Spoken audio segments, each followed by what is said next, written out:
எல்லா செயல்களுக்கும் மூலதனமா இருக்கிறதால தான் என்ன மூளைன்னு கூப்பிடுவாங்க. நீங்க சிந்திக்கிறது, தகவல் பரிமாற்றம் செய்யறது எல்லாம் என்னாலதான்.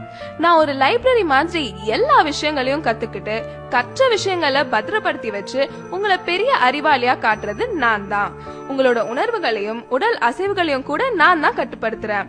ஆனா ஏதோ உலகத்திலேயே உங்களுக்கு தான் இல்லாத வேலையும் பிரச்சனையும் கவலையும் இருக்க மாதிரி நிம்மதி இல்லாம மன அழுத்தத்தை உண்டாக்கி எனக்கு பிரஷர் குடுக்குறீங்க. சரியா தூங்குறது இல்ல, சத்தான உணவு சாப்பிடுறது இல்ல, உடற்பயிற்சி பண்றது இல்ல, மனச அமைதியா வச்சுக்க ஒரு சின்ன முயற்சி கூட எடுக்கிறது இல்ல.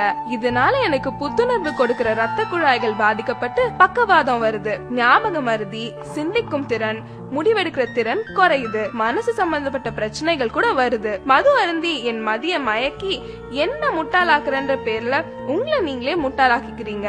எதுக்குங்க இந்த பரபரப்பு? அமைதியா வாழுங்க, நல்லா தூங்குங்க, நிம்மதியா இருங்க, புத்திசாலின்னு எனக்கு பேர் வாங்கி கொடுங்க. அதுதான் உங்களுக்கும் பெருமை, எனக்கும் பெருமை.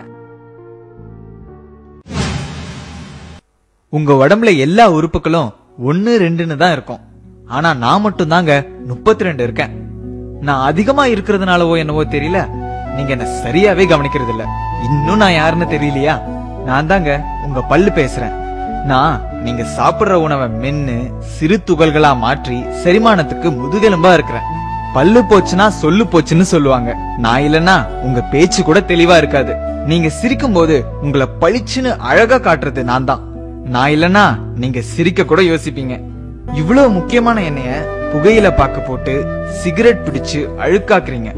குளிர்பானம்ன்ற பேர்ல கண்டதையும் பிடிச்சு என்ன சொத்தையாக்குறீங்க. ஒரு நல்ல சாப்பாட்டை கூட ருசிச்சு சாப்பிட முடியாம பண்றீங்க. இனிமேலாவது என்னுடைய கஷ்டத்தை புரிஞ்சுக்கிட்டு கொஞ்சம் இதையெல்லாம் தவிர்க்கிறீங்களா? நான் என்னோட வேலையை சரியா செய்யற வரைக்கும் தான் உங்களை எல்லாரும் பேர் சொல்லி கூப்பிடுவாங்க. நான் என் வேலையை நிறுத்திட்டா என்னதான் உங்க அப்பா அம்மா அழகான பேர் வச்சாலும் அத மறந்துட்டு பிணம்னு சாதாரணமா சொல்லிடுவாங்க. அவ்வளவு முக்கியமான ஆளு யாருன்னு பாக்குறீங்களா? நான் தாங்க உங்க நுரையீரல் பேசுறேன். எவ்வளவு தூசும் மாசும் நிறைஞ்ச காத்த நீங்க உள்ள இழுத்தாலும் நீங்க வாழ்றதுக்கு மூல காரணமா இருக்கிற ஆக்சிஜனை மட்டும் சுத்திகரிச்சு உங்க உடலுக்கு அனுப்புறேன்.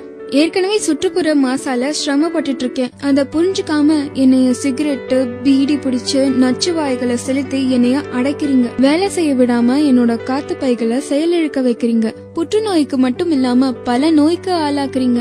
இது என்னோட நுரையீரல், என்ன வேணும்னா செய்வேன்ற மாதிரி என்ன மட்டுமா கஷ்டப்படுத்துறீங்க? நீங்க இழுத்து விடுற புகை உங்களையும் மத்தவங்களையும் பாதிக்குது. உங்களை அழிக்கவே உங்களுக்கு உரிமை இல்லாத போது மத்தவங்களை அழிக்க உங்களுக்கு என்ன உரிமை இருக்கு? பூவை போன்றவள் நான், சாம்பல் நிரப்புற கிண்ணம் இல்ல. விடுங்களேன், வேண்டாமே, வாழுங்க, வாழ விடுங்க. ஹலோ, கொஞ்சம் நில்லுங்க. என்ன கேக்குதா? நான் தான் உங்க இதயம் பேசுறேன். இதயம்னு சொன்ன உடனே உங்களுக்கு ஞாபகம் வர்றது உங்க காதல் தான். இப்படி காதலின் சின்னமான என்னையும் கொஞ்சம் காதலிக்கலாம்ல. நான் ஒரு நிமிஷம் கூட ஓய்வெடுக்காம துடிச்சு துடிச்சு ரத்தத்தை சீரா உங்க உடல் முழுவதும் கிடைக்க செய்றேன். நான் துடிக்கலனா நீங்க துடிச்சு போயிடுவீங்க. ஆனா சிகரெட்டு, மது, ஆரோக்கியம் இல்லாத மேல்நாட்டு உணவு, கொழுப்புள்ள உணவு சாப்பிட்டு உடற்பயிற்சியும் செய்யாம எனக்கு அழுத்தத்தை கொடுத்து மாரடைப்பு வர செய்யறீங்க. ஒண்ணு மட்டும் ஞாபகம் வச்சுக்கோங்க, நான் துடிக்கிறத நிறுத்தினா உங்க துடிப்பு அடங்கி போயிடும். இனிமேலாவது அவன் சொன்னா இவன் சொன்னா ஸ்டைலு பிரஸ்டீஜ்னு சொல்லிட்டு இந்த பாழா போன விஷயங்கள் எல்லாம் செய்யாம நல்லா சாப்பிட்டு ஓடி ஆடி உடற்பயிற்சி செஞ்சா காதலின் சின்னமான நானும் நல்லா இருப்பேன், காதலிக்க நீங்களும் நல்லா இருப்பீங்க. ஒரு வேளைக்கு சாப்பிட சொன்னா 3 வேளை சாப்பாட்ட ஒரே நேரத்துல சாப்பிட்டு என்ன திணறடிக்கிறீங்க. இது உங்களுக்கே நியாயமா இருக்கா? யாருன்னு யோசிக்கிறீங்களா? நான் தாங்க உங்க வயிறு பேசுறேன். வெந்தும் வேகாத கொழுப்புள்ள உணவை இஷ்டத்துக்கு சாப்பிடுறீங்க. அதை நான் செரிக்க வைக்கிறதுக்குள்ள நொந்து நூலாயிடுறேன். செரிமானத்துக்கு உதவி பண்றேன்ற பேர்ல கேஸ் நிறைஞ்ச குளிர்பானங்களை குடிக்கிறீங்க.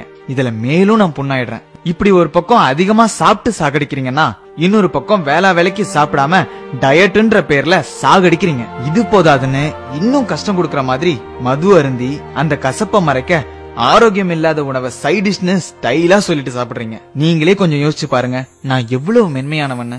குப்பை தொட்டி மாதிரி கண்டதையும் போட்டு நிரப்புறீங்களே, இது வயிறா இல்ல குப்பை தொட்டியா? ஆசைக்கு சாப்பிடுங்க, ஆடம்பரத்துக்கு சாப்பிடாதீங்க. தேவைக்கு சாப்பிடுங்க, தேவையானதை தேர்ந்தெடுத்து சாப்பிடுங்க. ஆயுள் முழுக்க நல்லா இருப்பீங்க. நான் ரொம்ப நல்லவங்க. எனக்கு தீங்கு செய்ய நினைக்கிறவங்களுக்கு கூட முடிஞ்ச அளவுக்கு நன்மையே செய்யறேன். என்ன பாக்குறீங்க? நான் தான் உங்க கிட்னி பேசுறேன். உங்க உடம்புல உள்ள அழுக்கு அனைத்தையும் வடிகட்டுறது நான் தான். உடம்புல உள்ள தண்ணி, உப்பு மற்றும் அமிலங்களை சமநிலையா வச்சுக்க உதவுறேன். பல்வேறு ஹார்மோன்களையும் நான் சுரக்கிறேன். பல நன்மைகளை உங்களுக்கு செய்யற எனக்கு பதிலுக்கு நீங்க என்ன செய்றீங்க? தீங்குன்னு தெரிஞ்சே மது அருந்துறீங்க, சிகரெட் பிடிக்கிறீங்க, கண்டதையும் சாப்பிட்டுட்டு உடற்பயிற்சி கூட செய்ய மாட்டீங்க. கெட்டதை சுத்திகரிக்கிறதுக்கு உதவியா தண்ணியாவது நிறைய குடிக்கிறீங்களானா அதுவும் இல்ல. குளிர்பானம்ன்ற பேர்ல கண்ட ஆசிடையும் குடிக்கிறீங்க. நீங்க நிறைய கழிவு அனுப்புறதாலயோ என்னவோ நான் 2 உறுப்புகளா படைக்கப்பட்டிருக்கேன். நான் பாதிக்கப்பட்டு சர்க்கரை நோய்னு டாக்டர் சொல்லிட்டா அப்ப மட்டும் என்ன விழுந்து விழுந்து மருந்து மாத்திரை கொடுத்து பக்குவமா கவனிக்கிறீங்க. இருந்த என்ன பிரயோஜனம்? போனது தானே.